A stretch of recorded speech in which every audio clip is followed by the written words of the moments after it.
మా వరలక్ష్మి వ్రతం రాబోతోంది. దీనిపైన ఉన్న అన్ని కన్‌ఫ్యూజన్స్ ఈరోజు ఎపిసోడ్‌లో మనం దూరం చేద్దాం. పూజా విధానం ఎలా చేసుకోవాలి? ఎన్ని నైవేద్యాలు మనం అర్పించాలి? ఎన్ని తోరణాలు కట్టాలి? అన్ని ప్రశ్నలే. ఎన్ని సంవత్సరాలుగా చేసుకుంటున్నాం మళ్ళీ చిన్న అనుమానం, చిన్న డౌట్స్ ఉంటాయి. లాంటి వాళ్ళకి అన్ని నివృత్తి చేసేద్దాం ఇవాల్టి ఎపిసోడ్‌లో. సాధారణంగా వరలక్ష్మి వ్రతాన్ని శ్రావణ మాసంలో పూర్ణిమకు ముందు ఉండేటటువంటి శుక్రవారం చేసుకుంటారు. ఇది పద్ధతి. ఎవరికన్నా అప్పుడు వీలు కాకపోతే తరువాత శుక్రవారం కానీ మరొకసారి కానీ చేసుకుంటారు. ఇది సంవత్సరానికి ఒక్కసారి చేసుకునేటటువంటి వ్రతం. వరలక్ష్మి వ్రతం. వరలక్ష్మి నోము అనగా విన్నారా మీరు? వరలక్ష్మి వ్రతం అనే అంటాం. వ్రతము అనేటటువంటి పదానికి ఆచరణ, ప్రవర్తన, ఒక నియమబద్ధమైన ప్రవర్తన అని అర్థం. ఈ వరలక్ష్మి వ్రతం చేసుకున్నాక చారుమతిలాగా తాను ఉండాలని అనుకోవడం ఈ వ్రతం యొక్క ప్రయోజనం. అది వ్రతం అంటే అది అంటే ఇలా ఉంటాను అని ఒక నియమం పెట్టుకోవడం కదా వ్రతం అంటే. చారుమతిలాగా ఉంటాను అని అనుకోగలిగితే వరలక్ష్మి వ్రతం జీవితంలో ఒకసారి చేసుకున్నా చాలు. అటువంటి ఈ వరలక్ష్మి వ్రతం ఇన్ని పెద్ద నియమాలు లేవు, ఇన్నిసార్లు చేయాలి అన్నిసార్లు చేయాలని. జీవితాంతం చేసుకుంటూనే ఉండొచ్చు. ఇది వాళ్ళు చేయాలి వీళ్ళు చేయాలనేం లేదు. చిన్నపిల్లలు తగ్గించి అందరూ చేసుకోవచ్చు. ఈ వరలక్ష్మి వ్రతాన్ని పెళ్ళైన ఆడవాళ్లే చేస్తూ ఉండడం చూస్తాం.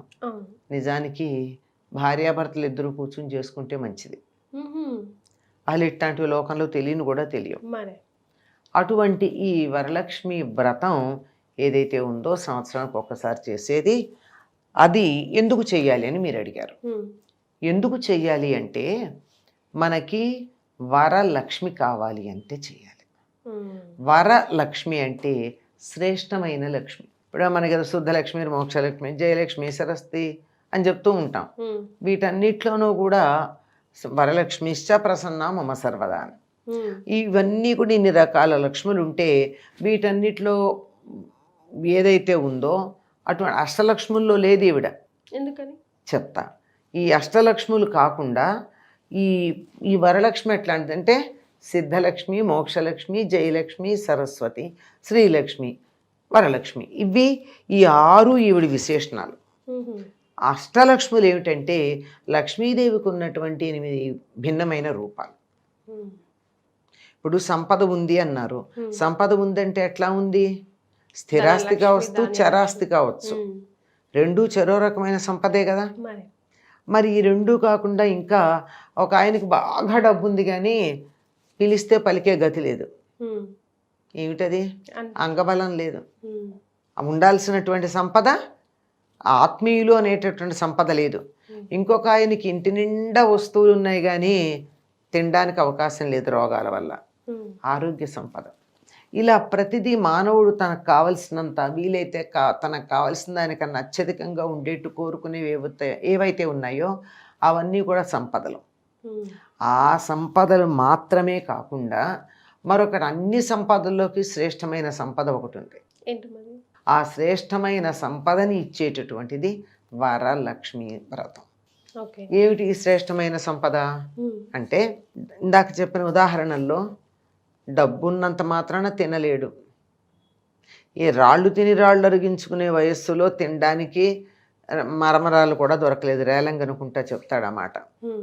అంచేత ఏది ఏమిటో మనకి తెలియదు. ఉన్నది మనం ఎంత అనుభవించామో అన్న దగ్గరికి వచ్చేటప్పుడు తేడా వస్తుంది. ఉన్నదాన్ని అనుభవించేట్టుగా చేస్తూ అనుభవ యోగ్యతను ఆపాదించేటటువంటి సంపద ఏదైతే ఉందో దాన్ని వరలక్ష్మి అన్నారు. ఉన్న సంపదని అనుభవించడానికి తగినట్టుగా చేసేది. సంపద ప్రత్యేకంగా రావడం కాదు, ఉన్నదాన్ని అనుభవించాలి. ఇప్పుడు ఇందాక నేను చెప్పాను చూడండి, ఆరోగ్యం బోల్డ్ పదార్థాలు ఉన్నాయి కానీ ఆరోగ్యం లేదు, ఏం తింటాడు? అందువల్ల ఉన్నదాన్ని బాగా అనుభవించటానికి తగిన అర్హతను తీసుకొచ్చేది వరలక్ష్మి. వీణేమన్నారు? శ్రేష్టమైన లక్ష్మీ సంపద. శ్రేష్టమైన సంపద అన్ని సంపదల్లోకి గొప్పది. ఇదొక్కటి ఉంటే మిగిలిన సంపదలన్నీ ఉన్నట్టే లెక్క. అటువంటి సంపద వరలక్ష్మి. ఈ వరలక్ష్మి మాకు కావాలి అని చేసేటటువంటి పూజ ఈ వరలక్ష్మి వ్రతం. జనరల్గా అయితే అంటే సౌభాగ్యం ఎక్కువగా, నిండు నూరేళ్ళు భర్త ఆరోగ్యంగా ఉండాలని చేసుకుంటారని అంటారు కదమ్మా. సాధారణంగా ఆడవాళ్ళు చేసే పూజలన్నీ కూడా తమ కోసం తాము చేసుకునే ఉండవు. ఏ వ్రతం చేసినా అఖండ సౌభాగ్యవతి భవ అని ఆశీర్వదించాలి. అంటే ఇంకేం అక్కర్లేదు ఆవిడికి, నగలక్కర్లా, బట్టలక్కర్లా, మరొకటక్కర్లా, భర్త బతుకుంటే చాలు. మొత్తం అన్ని వ్రతాలకి ఉండేటటువంటి నియమం అదే ఉంటుంది. ఒక్క మాటలో చెప్పాలంటే తమకున్న సంపదని అనుభవించేట్టు చేసే శక్తి వరలక్ష్మి అనుకోండి. ఇప్పుడు డబ్బు ఉంది, ఏదో వానల్లో వరదల్లో చిక్కుకుపోయారు, సూట్ కేసు నిండా కట్టలు ఉన్నాయి, గ్లాసులు మంచినీళ్ళు మరి దొరుకుతాయా? ఇలా ఒక్క వస్తువు ఉదాహరణ చెప్పా. ఇట్లా ఏవైతే ఉన్నాయో వాటన్నిటినీ మనం కరెన్సీతో సంపాదించలేం కదా. అదే కదమ్మా, అందుకే కదా అంటూ ఉంటారు అన్ని ఉన్న అల్లుడి నోట్లో శని అని, ఏదో ఒకటి లోటు అయితే. అందువల్ల ఉన్నదాన్ని అనుభవించేట్టు చేయడం.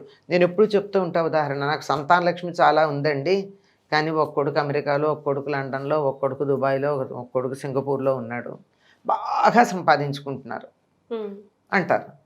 తనకు తలనొప్పి వస్తే చూసేవాళ్ళు ఉండరు. అపోలో నుంచి నర్సును పంపిస్తానంటే అపోలో నుంచి నర్సు వచ్చేదాకా ఇవిడ ఇలాగే గొంతెండిపోతూ ఉండాలి, ఈవిడో ఈయన. అది కాదు, అది సంతాన సౌభాగ్యం కాదు, సంతానం సంపదగా దొరికింది కాదు, ఊరికే అధికారంగా దర్జాగా ఉండడానికి మాత్రమే వచ్చేది. కనుక ఇలా అన్ని రకాలైనటువంటి సంపదలు ఉన్నాయే, వీటన్నింటినీ అనుభవించటానికి తగినటువంటి అర్హతని తీసుకొచ్చేటటువంటిది వరలక్ష్మి వ్రతం. దీని ఫలితం ఏమిటి అని అడిగారు మీరు. దీని ఫలితం ఏమిటి అంటే ఆనందంగా ఉండడం. వరలక్ష్మి వ్రత కథలో ప్రారంభంలోనే చెప్తారు. ఆవిడ కుండినం అనేటటువంటి నగరంలో ఉన్నదా ఆవిడ చారుమతి. ఆవిడ అంతా చక్కగాను ఉన్న బాగా అత్తమామలకి సేవ చేసుకునేది. అంతేకాకుండా ఎప్పుడూ కూడా ఉన్నదాంతో సంతృప్తి పడుతూ ఉండేది. ఇరుగు పొరుగు వాళ్లతో చక్కగా మాట్లాడేది, అంతేగాని ఎవరికి విసుగొచ్చేదాకా మాట్లాడేది కాదు. చారుమతి ఉన్నదాంతో తృప్తిపడి నవ్వుతూ ఆనందంగా ఉండేదిట, చిరునవ్వు మొహాన ఉండటం.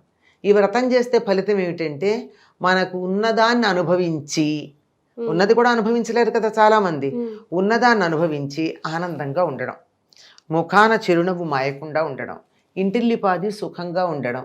ఇది వరలక్ష్మి వ్రతం చేస్తే మనకు వచ్చేది. చేస్తే ఏమొస్తుంది అన్నారు, ఇది వస్తుంది. సో ఎన్ని తోరణ కట్టాలి? తోరంకి అంటారు కదా, 9 పోగులు వేస్తారు, 9 ముడులు వేస్తారు. 9 పోగులు 9 ముడులు ఉన్నటువంటి తోరాన్ని కట్టుకుంటారు. మనమే కట్టుకోవాలా, భర్త కట్టాలా? మనమే కట్టుకుంటామమ్మా. కలిసి చేసుకుంటే ఒకళ్ళకోళ్ళు కట్టుకుంటారు. వీడి ఇప్పుడు కలిసి చేసుకోవడం మనకి లేకుండా అయిపోయింది కదా, ఎవరికి వాళ్ళే కట్టుకుంటారు. ఎన్ని రకాల నైవేద్యాలు పెట్టాలి? కంపల్సరీగా అమ్మవారికి ఇష్టమైన నైవేద్యం ఏది పెట్టాలి? ఎన్ని రకాల నైవేద్యాలు పెట్టాలి నేను లేదమ్మా, ఓపాన శక్తి. ఏదో 9 ముళ్ళు వేసాము, 9 తోరాలు, 9 పోగులు వేసిన తోరాలు కట్టాము, ఏదో మరి పూజ చేసిన ఆయనకి పురోహితుడికి వాయనం ఇవ్వాలి, అప్పుడు 12 కుడుములు ఇస్తాము. అందువల్ల కొంతమంది మేము 9 రకాల పిండి వంటలు చేస్తాం, నవకాయ పిండి వంటలు అంటారు కదా, మేము 9 చేస్తామంటారు. కొంతమంది 12 ఇస్తున్నాం కదా 12 చేస్తామంటారు. అది వాళ్ళ ఇష్టం అమ్మా. వ్రతం చేసుకునేటప్పుడు తప్పనిసరిగా ఇన్ని పిండి వంటలు చేయాలని మీరు పెట్టుకున్న నియమం తప్ప ఎవరు ప్రత్యేకంగా ఇన్ని పిండి వంటలు ఇన్ని నైవేద్యాలు పెట్టమని చెప్పాల. అమ్మవారికి ఇష్టమైంది తప్పనిసరిగా ప్రతి పూజలోనూ ఉండేది పెట్టాల్సింది ఏమిటంటే కొబ్బరికాయ, అరటిపండు, వడపప్పు, పానకం, చలిమిడి. ఇది ప్రధానంగా నివేదన చేసిన తర్వాత అవసర నివేదనే అంటారు ఇది. తర్వాత మరి భోజనం పెట్టాలి కదా, భోజనం పెట్టేటప్పుడు ఏదో అన్నం పప్పు కూర ఏదైతే. కానీ ఇంకొకటి ఆవిడకి ఇష్టమైందిగా చెప్పబడుతూ ఉంటుంది ఏమిటంటే ఆవు పాలతో బెల్లంతో చేసిన పాయసం. డైరీ పాలు కాదు, అలాగే పంచదార వేయడం కాదు, ఆవు పాలతో చేసింది ఇష్టం. అవి దొరకట్లేదు కనుక ఈ ఉన్నదాంతోనే మనం సర్దుకుని ఏదో ప్యాకెట్ పాలు తెచ్చి అందులో పోసేసి బెల్లం వేసి చేసి పెట్టేస్తున్నాం. బెల్లం కూడా వీటిలో చాలామంది పంచదార వేస్తారు, వేయకూడదు. బెల్లంతో చేసిందే ఇష్టం, ఆవు పాలతో. ఇంతవరకు చాలమ్మా. ఆర్భాటంగా ఏమీ లేదు, ఈ పూజ ఖర్చు అయ్యేది ఏం లేదు. ఎట్లాగో ఇంట్లో చారుడు కుంకుమ ఉండనే ఉంటుంది. ఆ చారుడు కుంకుమ అమ్మవారికి పూజ చేయడానికి, పసుపును పూజ చేయడానికి వాడచ్చు. అంతేగాని ప్రత్యేకంగా దీనికోసం అత్యధికమైనటువంటి ధనాన్ని వెచ్చించవలసినటువంటి అవసరం కూడా లేదు. అమ్మ, విత్ పిలక వితౌట్ పిలక కొబ్బరికాయ, అది కూడా ఒక డౌటే, ప్లీజ్ మీరు క్లియర్ చేయాలి. అసలు కొబ్బరికాయ దేవుడి దగ్గర వాడేటప్పుడు ఆ పైన ఉన్నటువంటి పిలక తీస్తే దేనికి పనికిరాదమ్మా. అవునా? కొట్టేప్పుడు కూడా పిలక ఉండాలి. మ్మ్. నైవేద్యం పెట్టేప్పుడు తీసి నైవేద్యం పెట్టాలి. ఓ, ఓకే. అంతేగాని దానికి పిలక లేకుండా దాని విలువే లేదు. సో అన్ని ప్రశ్నలకి జవాబులు మా ప్రేక్షకులకి దొరికాయి వరలక్ష్మి వ్రతానికి సంబంధించి అని ఆశిస్తూ ధన్యవాదాలమ్మా. నమస్కారం.